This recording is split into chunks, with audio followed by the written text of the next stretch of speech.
Hi boys and girls, today we are going to be learning all about bats. So bats are mammals and they are the only flying mammals that are on the earth. There are about 1,000 different types of bats in the world. Bats are nocturnal, so this means they are awake at night and they sleep during the day.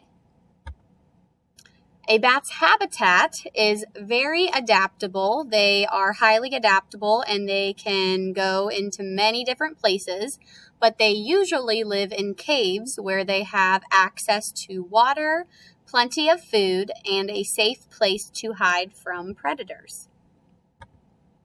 Let's talk about what bats eat. So megabats, which are very large bats that do not live around here, they eat fruit and nectar or pollen. Microbats, which are tiny bats that we usually see around here sometimes, they eat mostly insects. Vampire bats feed off of an animal's blood, like fish, frogs, or small mammals. Some predators of bats are owls, hawks, and snakes. Those are the most common predators. And bats have very few natural predators, but the biggest threat to a bat is disease that can spread quickly through their colonies. So baby bats are called pups. A group of bats is called a colony. Mother bats usually have one pup per year. Like all mammals, they feed their babies their own milk. This is one of my favorite facts about bats, excuse me, and it's echolocation. So if you take a look at the picture down here in the bottom right-hand corner, you see the bat and you see the yellow lines coming out of the bat's mouth. And then you see the blue lines coming back from the moth, the insect. So bats use echolocation to locate their food because it's nighttime and it's hard to see the food. So bats use echolocation, and they do this by producing ultrasound waves. Now we, as humans, cannot hear these sound waves. So the sound waves go out and they bounce off of anything that is around the bat. Then the sound waves come back to the bat and they hear their own special sound wave and they know how to recognize their own sound wave.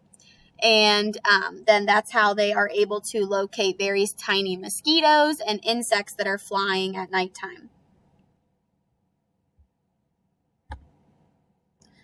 So let's talk about the parts of a bat. So the largest bat's wingspan is up to 5 feet 6 inches. So some bats in the world have a wingspan that is taller or wider than Mrs. O'Hara. I'm only about 5 feet 4 inches tall, so that's even longer than me.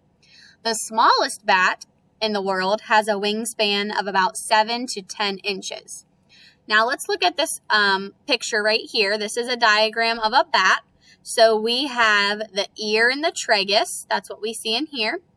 Then we have the bat's elbows and the ulnas. Then coming up from the ulna, we have these two little guys that look like a hook. Those are actually called the bat's thumbs.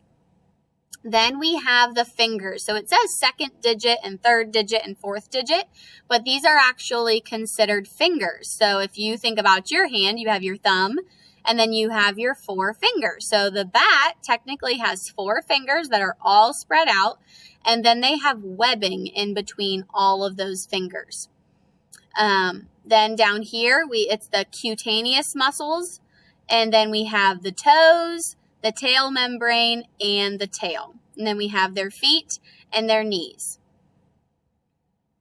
Okay, so now boys and girls, you are going to complete your seesaw assignment on bats. Have a great day.